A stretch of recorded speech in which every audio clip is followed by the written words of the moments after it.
Hey guys, what up? It's Yojinov. Today, I made a comparison video of English and Japanese. In Japanese, I recorded with two types. One is standard and the other one is a dialect. It is called Tsugaruben. It's from Tsugaru region in Aomori Prefecture where I am from. It sounds pretty much like foreign language, so normally people don't understand. And in that video, I recorded in order of English, and then standard Japanese, and then dialect Japanese Tsugaruben. So let's watch and see the difference between them.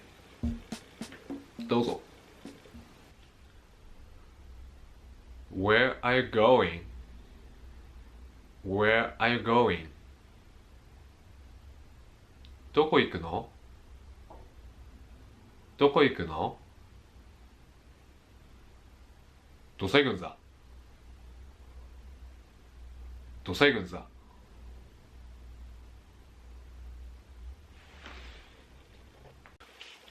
What are you eating? What are you eating? 何食べてるの? 何食べてるの? 何食っちゃうんだ? 何食っちゃうんだ? It's very nice weather today. It's very nice weather today.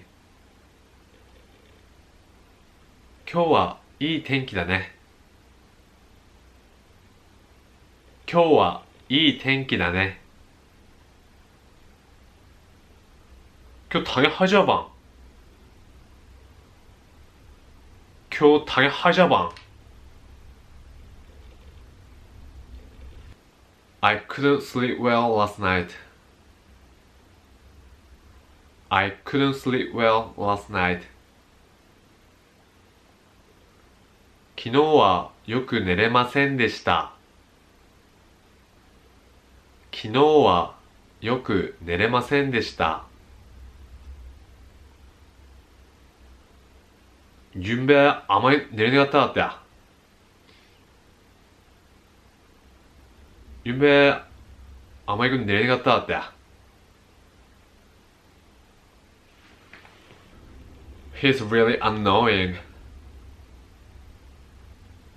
He's really annoying. 彼は鬱陶しいです. 彼は鬱陶しいです. 아, 이렇게 많은 가족션이나. 아, 이렇게 많은 가족션이나.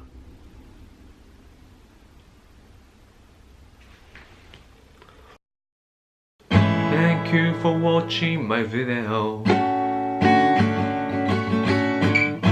Please subscribe my channel.